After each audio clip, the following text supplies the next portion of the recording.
In those days the multitude being very great, and having nothing to eat, Jesus called his disciples unto him, and said unto them, I have compassion on the multitude, because they have now been with me 3 days, and have nothing to eat.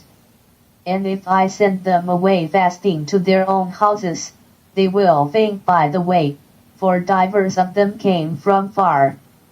And his disciples answered him, From whence can a man satisfy these men with bread here in the wilderness?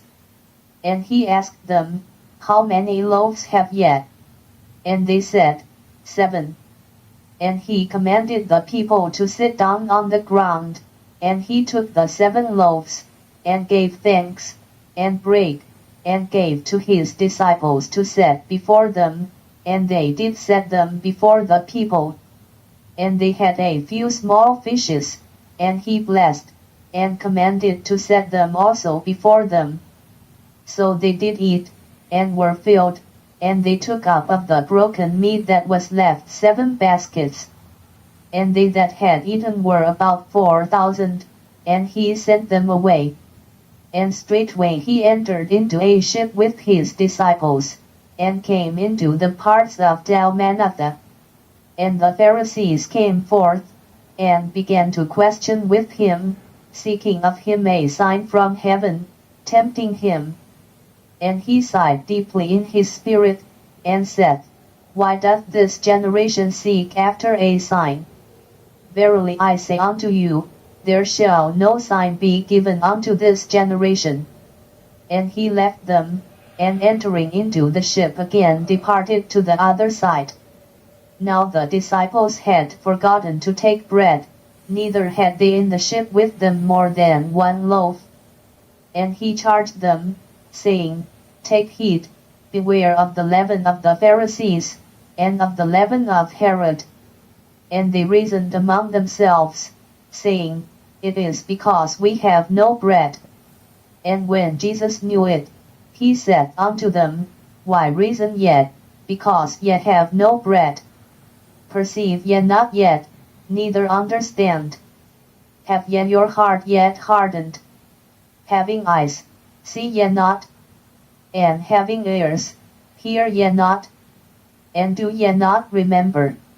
When I brake the 5 loaves among 5,000, how many baskets full of fragments took ye up? They say unto him, 12.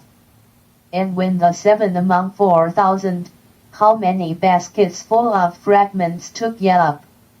And they said, 7. And he said unto them, How is it that ye do not understand? And he cometh to Bethsaida, and they bring a blind man unto him, and besought him to touch him.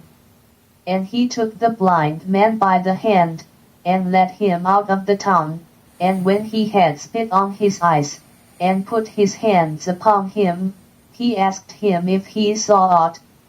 And he looked up, and said, I see men as trees, walking. After that he put his hands again upon his eyes, and made him look up, and he was restored, and saw every man clearly.